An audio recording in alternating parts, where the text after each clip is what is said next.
코로나 시대에 그리스도인들을 향한 설문조사를 하였습니다. 우리나라를 막론하고 모든 나라가 지금 다 어려움을 겪고 있기 때문에 영상으로 또 이렇게 드리는 경우들이 많죠. 그래서 그런 분들을 대상으로 설문조사를 하였는데 1년 정도가 지났잖아요. 벌써. 그렇죠? 1년 정도가 넘어가고 있는데 코로나가 끝나고 끝나진 않더라도 영원히 끝나지 않죠. 바이러스가 어떻게 없어지겠어요. 근데 이제 예방 접종이 얼마나 빨리 되느냐가 관건인데, 예방 접종을 맞고 당신이 교회 갈 수 있다면 교회 다시 돌아가시겠습니까? 예. 근데 91%가 다시 교회 가고 싶다. 이렇게 9%는 믿음을 떠나버린 거죠. 근데 91%가 다시 돌아가겠다라고 했어요. 근데 그 중에 22%의 사람들이, 91% 중 22%의 사람들이 어떻게 대답했냐면, 나는 이전보다는 더 교회에 자주 가고 이전보다 더 섬기는 자리에 가고 싶다라는 대답을 했다라는 거예요. 여러분들은 어떠실 것 같으세요? 이 시간을 지나면서 좀 내가 하나님의 예배에 대한 갈망이 더 커지는 건지, 하나님을 섬기는 자리가 얼마나 귀하게 여겨져서 내가 기회만 있다면 내가 더 하나님을 섬기리라 하는 마음, 그런 마음들이 있으십니까? 사람들 마음 안에는 아마 그런 어떤 이 갈망이 커지고 있는 것도 사실인 것 같습니다. 마지막 삼손의 모습을 보면 꼭 그런 생각이 듭니다. 우리가 마지막을 사는 것처럼 오늘을 산다면 참 아름다운 삶이 되겠다. 마치 내일 죽을 사람처럼, 내 인생이 끝나는 날이 있다라는 것을 아는 사람처럼 그렇게 오늘을 살아간다면 그 하루하루가 쌓여서 얼마나 귀한 삶이 될까라는 것입니다. 이 삼손의 마지막 이야기는 생각과 달리 그렇게 다 아름답지만은 않은 것 같습니다. 마지막 사사 시대를 통하여서 우리는 한번 좀 정리를 해야 되는데, 부르짖으면 구원하여 주고, 구원하여 주면 그들이 또 평안을 누리고, 그러면 또 죄 짓고, 그러면 또 심판하시고, 또 부르짖고, 이런 어떤 패러다임이 있었다면, 끝으로 간다면 이 패러다임조차도 이 적용되어지지 않는 시대라는 것을 우리는 알았습니다. 아니나 다를까 삼손이 죽어가는데 이스라엘 백성들이 하나님께 기도하는 것은 찾아볼 수가 없어요. 이런 영적인 어둠이 그 가운데 가득합니다.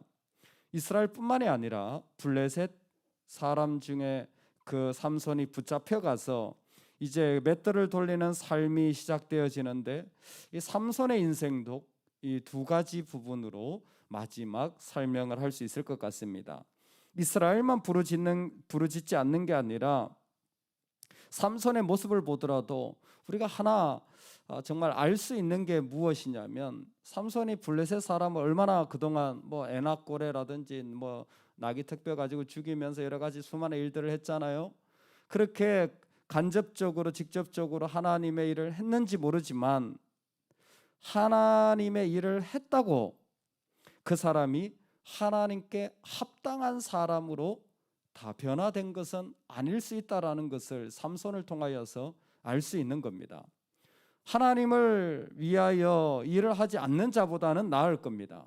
그러나 그 사람이 하나님을 위한 일을 하고 있다고 그 사람이 꼭 하나님께 합당한 모습으로 세워졌다라고는 그건 다를 수 있다라는 것을 삼손이 보여주고 있는 것 같습니다. 그 지하에서 머리가 자라고 이제 그들이 축제하는 블레셋의 축제에 불려 나오게 됩니다. 참 독특하게도 그냥 축제라고 하면 되겠지만 그들의 신 다곤에게 큰 제사를 드리고 즐거워하고 라는 것을 통하여서 이제 진짜 너의 신이 누구인지를 묻는 것 같은 그런 장면이 등장하는 거죠. 여러분, 이방신을 구체적으로 등장시키는 게 뭘까요? 이방신을 구체적으로 등장시키는 것은, 이것은 내 인생, 내 전쟁이 아니라 누구의 전쟁? 하나님의 전쟁이라는 거예요. 지금 하나님의 싸움이라는 것을 하나님은 또렷이 보고 있는데 이스라엘은 그거 관심 없는 거예요. 이스라엘은 부르짖질 않는 거예요. 그리고 삼손이 마지막 죽어갈 때에 하나님이 다시 머리가 자라게 하시면서 그 땅 가운데 하나님이 이 땅에 어떤 싸움을 하고 계신지를 마지막으로 보여주는 거죠. 왜? 그 마지막이라도 사사로서 하나님 앞에 쓰임받기를 원하는 것입니다. 다곤이 그 가운데서 즐거워하고 사람들과 더불어 축제를 누리는 이 모습은 물고기의 신이라고 하기도 하고 곡식의 신이라고 불려지기도 하는, 사람들의 필요를 채워준다고 하는 이 다곤 신을 불러내므로 삼손과 삼손이 섬기는 하나님은 조롱거리가 되고 웃음거리가 되고 함부로 취급받아도 되는 그런 존재로 전락되어집니다. 그뿐만이 아니라 그 자리에서 삼손조차도 이것이 하나님의 영광을 위한 자리, 정말 내가 하나님을 위해 존재해야 된다라는, 하나님의 영광을 위해 부름받았다라는 그런 사명감조차도 도무지 찾아볼 수가 없습니다. 그의 마지막, 그 사람들이 그곳에서 제주를 부리게 하고 놀림을 당하는데 그곳에 있는 한 꼬마에게 이 신전의 기둥에 나를 세워라. 그래서 그 기둥에서 서서 삼손이 기도합니다. 28절에 삼손이 여호와께 부르짖어 이르되 주 여호와여 구하옵나니 나를 생각하옵소서. 나를 생각하옵소서. 하나님이여 구하옵나니 이번만 나를 강하게 하사 나의 두 눈을 뺀 블레셋 사람에게 원수를 단번에 갖게 하옵소서 하고. 아멘. 그가 신전에서 정말 마지막 순간조차라도 사사로서 살면 얼마나 좋았을까라는 마지막 기대를 하지만, 사실 삼손은 마지막조차도 사사로서 기대한 게 아니라 나의 두 눈을 뺀 원수를 갖게 해달라고 기도하는 거예요. 끝까지 개인적인 이유와 복수와 자리에서 떠나지 못하는 게 삼손의 모습이었던 것 같습니다. 참 안타깝게 그지없습니다. 사명, 부르심, 하나님의 영광, 그것이 이 사람에겐 조금도 의미가 없는 것 같습니다. 그리고 마지막, 그 물고기 신이 온 세상 가운데서 이렇게까지 노래되어지고 높임을 받는데 하나님이 어떻게 되어지시는지에는 정말 눈꼽만큼도 이렇게 관심이 없을까 할 정도로 가슴이 아픕니다. 결국 나만 마지막까지 기억해 달라라는 이 부르짖음을 마지막으로 그는 그곳에 있는 신들과 사람들과 건물과 함께 죽음을 맞이하게 됩니다. 블레셋 사람과 함께 죽기를 원하노라 하고 그곳에 있는 사람들과 같이 죽었습니다. 여러분, 우리가 상대해야 되는 대상은 사람이 아니죠.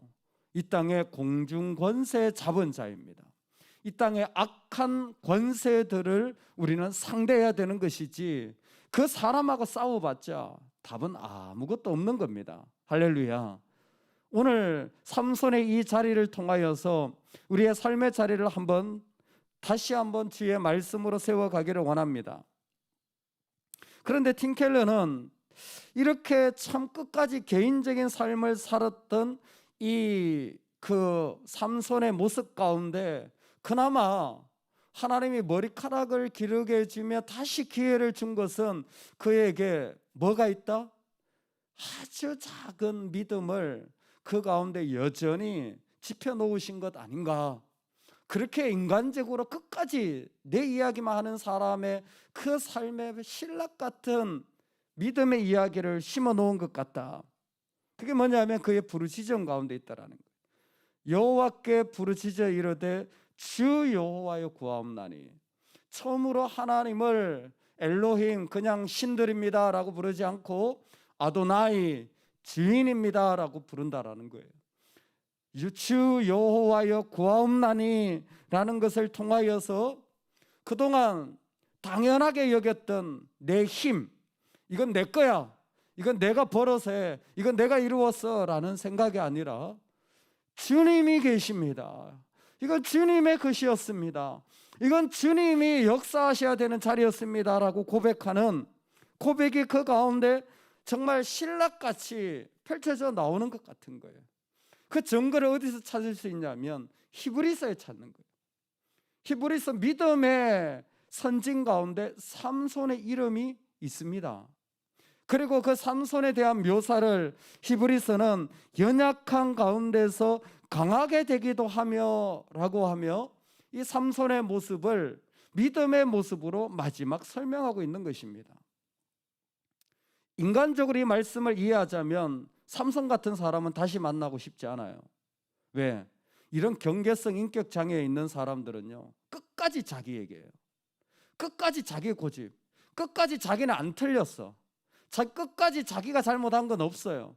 그러니까 이런 사람은 미안하다, 내가 엎드려서 정말 같이 합시다, 내가 섬기겠습니다, 이런 얘기를 할 줄을 몰라요. 그러니까 이런 사람 옆에 있으면 늘 독이 나와요, 독이. 그러니까 사실 삼손 같은 사람은 피하는 게 상책이, 인간적으로 보면. 근데 하나님 뭐라고 하냐면 이 사람 믿음의 사람이라는 거예요. 이 사람 믿음의 사람이라는 거예요. 야, 어떻게 하나님 이렇게 말씀하실 수 있는지 정말 주님의 보혈이 아니고는 불가능할 것 같아요. 왜 믿음의 사람이냐? 이 사람이 연약할 줄 알고 연약할 때 하나님께 기도하여서 엎드릴 줄 알았던 사람이라는 거예요. 하나님, 이 정도 되면 누구나 다 기도하는 거 아니야? 이럴 수도 있는데 이 순간을 하나님은 기다리셨던 것 같아요.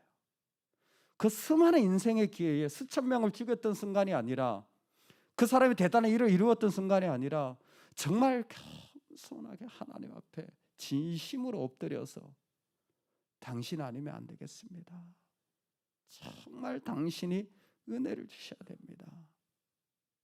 은혜를 구하는 자의 마음이 뭡니까? 나는 자격이 없습니다. 나는 아무런 자격이 없습니다. 주님의 은혜 주셔야 살 수 있습니다 라고 그 하나님께 온전히 의지하는 마음이 은혜를 구하는 마음이잖아요.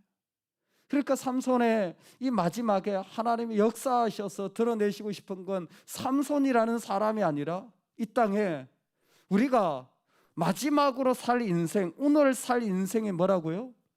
은혜에 의지하여 믿음으로 살아갈 인생이라는 거예요. 죄악된 우리의 육체 가운데 내가 의지할 것은 하나님밖에 없으므로 오늘 그 하나님을 향하여 마지막을 불태우는 인생으로 살기를 초청하시는 것 같습니다. 할렐루야. 연약한 가운데도 기꺼이 하나님 앞에 엎드리는 사람, 바로 그 사람을 하나님은 오늘도 사용하시는 것.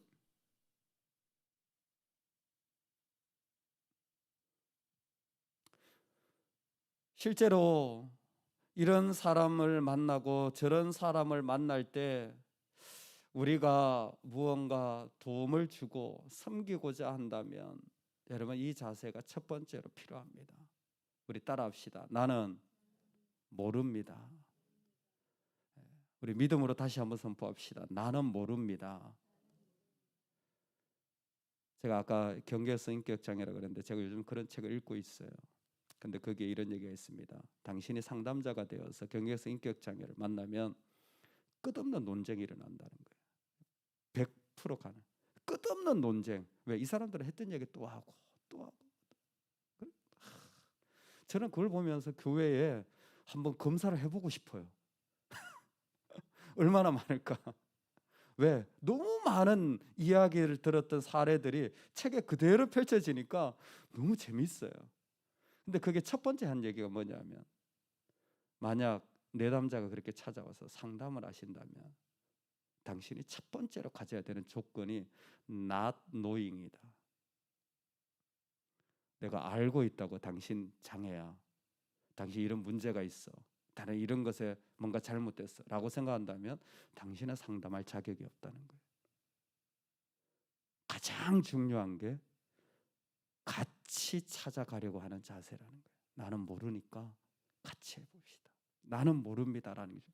왜 몰라? 내가 공부 다 했는데. 왜 몰라? 경험했는데. 왜 몰라? 내가 뻔히 보고 있는데.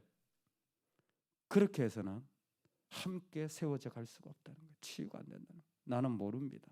나는 모릅니다. 실제로 그 자세를 가져야 된다. 나는 모릅니다. 오늘 우리 하나님 앞에서 이 마음을 찾아 나서면 좋겠습니다. 하나님, 저는 모르겠습니다. 단지 순종만 하겠습니다. 당신이 주신 은혜를 따라 온전히 순종만 하여 어떤 자리에 있든지 당신만 붙잡길 원합니다. 오늘 삼손이 마지막에 주 여호와여라고 진심으로 엎드린 것처럼 오늘 우리가 살아가는 자리에 하나님 앞에 내가 아는 모든 것을, 내가 경험한 것을, 내가 생각하는 것을 다 내려놓고 다 엎드리게 하고, 하나님 전 모릅니다. 하나님이 역사하시는 대로 순종만 하기를 원합니다. 하나님이 기뻐하시는 대로 나아가기를 원합니다. 할렐루야. 오늘 그런 인생이 되면 참 좋겠습니다. 왜? 삼손이 그 수많은 힘을 사용해 보니까 그 힘은 다 잃어버려질 것들이라는 거예요. 아무리 아무리 가지고 아무리 맞는 이유도 뭐예요? 다 사라질 것들입니다. 그 하나님 앞에 의미 없어요. 하나님이 은혜 주셔서 그 은혜만을 의지한 그 사람을 통하여서만 하나님이 역사하시는 겁니다. 오늘 하나님만 의지하는 마음이 있으면 좋겠습니다. 온전히 그 앞에 엎드려져서 내 모든 걸 백지처럼 다 내려놓을 수 있으면 좋겠습니다. 그래서 그 백지에 만약 우리가 쓴다면 하나 여러분들이 사모하며 기도할 것이 있습니다. 여러분, 이 땅은 다곤의 이름이 아니라 하나님의 이름이 드러나야 합니다. 그래서 내 인생의 백지에 하나님께 물어보셔야 돼요. 하나님, 내 인생의 백지에 하나님의 이름이 얼마만큼 쓰여졌습니까? 지금 내가 하나님의 이름이 얼마만큼 드러나는 삶을 살고 있습니까? 하나님, 내 인생에 하나님의 이름이 드러나게 해 주옵소서. 이거는 우리가 기도하며 사모해야 될 것 같습니다. 내가 인생을 마치는 마지막에 내가 부를 노래는 하나님의 영광, 하나님의 이름이 존경함을 받는 마지막 그 메시지가 되도록 오늘을 살아가면 좋겠습니다. 우리에게 무엇인가를 주셨다면 어떻게 하나님의 이름을 세울까? 하나님이 허락하신 자리가 있다면 어떻게 하나님의 이름을 조금 더 드러낼까? 우리 교회도 마찬가지입니다. 어떻게 더 하나님의 이름을 조금 더 드러낼까에 온 마음이, 우리 가정이, 우리 각자의 삶이 여기에 우리의 마지막 노래가 있기를 간절히 축원합니다. 아멘. 우리 오늘 말씀을 붙잡고 기도하겠습니다.